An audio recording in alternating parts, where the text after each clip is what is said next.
Stock market sir पटाखे मारी है सर, ऊपर जा रही है बेहतरीन। एक नया रिकॉर्ड सर कायम किया। आई थिंक सात आज की जो मार्केट क्लोज हुई है 770 पॉइंट्स ऊपर जाके आई थिंक टोटल 82,000 के ऊपर आज 82 क्रॉस कर गई। 82,000 क्रॉस कर गई, जो एक नया बेंचमार्क है।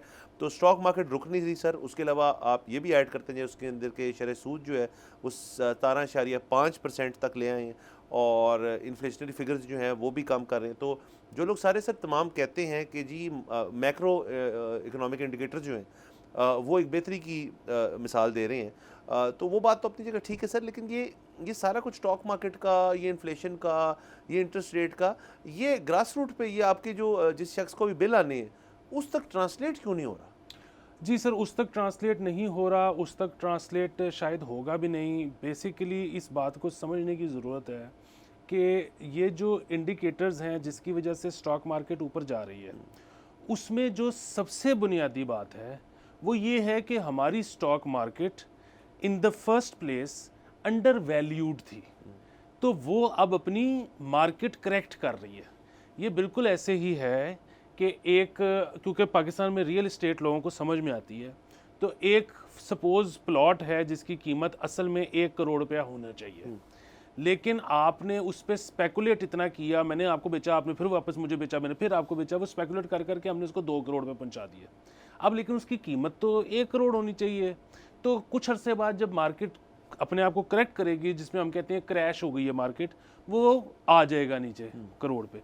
अच्छा, इसी तरह एक प्लॉट है जिसकी कीमत अब ऊपर चली जानी चाहिए, लेकिन वो फॉर सम रीज़न नहीं गई। मतलब देर आर मल्टीपल रीजंस जिसकी वजह से वो नहीं गई, लेकिन वो नहीं गई ऊपर, जब अब चली जानी चाहिए।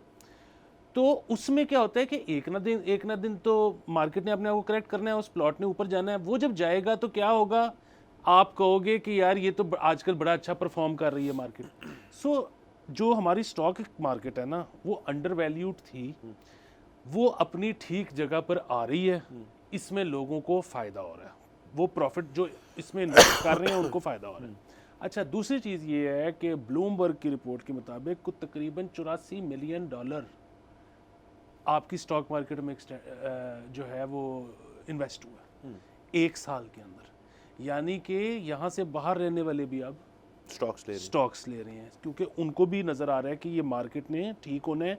क्योंकि कुछ मोटे मोटे से इंडिकेटर्स हैं कि पाकिस्तान का करंट अकाउंट डेफिसिट जो है वो ठीक रहेगा कि नहीं रहेगा। तो अब because of remittances, because of जो import bans and because of सबसे बड़ी बात IMF डील, लोगों को ये लगना शुरू हो गया है और मार्केट को ये लगना शुरू हो गया कि 3 साल तक तो ठीक रहेगा करंट अकाउंट डेफिसिट। सो 3 साल अब बहुत इन्वेस्टमेंट आएगी इसके अंदर। अच्छा, अगेन ये भी ऊपर जा रही है, ये कल को नीचे भी आ सकती है। मेरे कहने पे अगर आपने ये पैसे लगाए और उसके बाद आपने कहा कि मैं तो डूब गया हूँ, तो वो जाहिर है ऐसे नहीं हो सकता। लेकिन मेरी ज़िंदगी में बड़े रिग्रेट्स हैं, और इसलिए ये बड़ी बात है। उसकी वजह कि कुछ लोग कहते हैं हमें तो रिग्रेट ही कोई नहीं होता।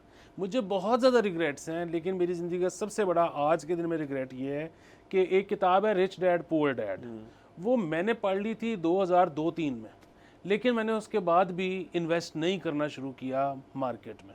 हालांकि वो कर देना चाहिए था। इसमें हमारे बुज़ुर्गों का बहुत बड़ा मसला है, उन्होंने हमेशा हमें जो है ना इससे मुतनफ़र किया है। उन्होंने कहा ये सट्टेबाजी है, इसमें पता नहीं लगता, लोग इसमें डूब जाते हैं। इसमें डूबते वो हैं जो इसमें ट्रेडिंग करने जाते हैं, जो इन्वेस्टमेंट करने जाते हैं वो अमूमन नहीं डूबते लॉन्ग टर्म। दूसरा ये कि आप पिछले 20 साल के अगर देखें ना प्रॉफिट्स जो पाकिस्तान स्टॉक एक्सचेंज ने दिए हैं, वो किसी भी कामयाब तरीन हाउसिंग सोसाइटी के कामयाब तरीन प्लॉट से कम 50 गुना ज़्यादा।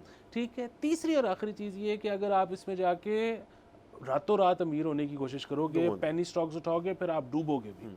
लेकिन आप देखें कि मैं बगैर किसी का नाम लिए मैं हर बच्चे को कहूँगा कि आज से अपना अकाउंट बनाओ। पहले डमी अकाउंट बनाओ बेशक, वरना जो भी आप महीने का 100 रुपया बचाते हो, 1000 रुपया बचाते हो, इसकी अच्छी चीज़ ही है।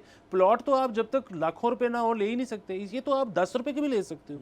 ठीक है, डिपेंड करते हैं एक स्टॉक कितने का है। आप मंथली आज से सेविंग करनी शुरू करो, आपको पता लगेगा 25 साल बाद कि आप कहाँ पहुँच गए हो।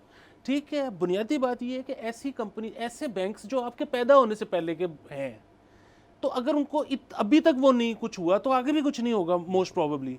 आपके खाने पीने की ऐसी कंपनियां जो आपके पैदा होने से पहले की हैं, अगर वो अभी तक सरवाइव कर रही हैं तो शायद अगले 50 साल भी सरवाइव कर जाएंगे। बेसिकली जो कामयाब तरीन कारोबारी लोग हैं मुल्क में, आप उनके कारोबार में शराकतदारी कर लो। सब्सक्राइब करें और बेल दबाएं ताकि कोई खबर रह न जाए।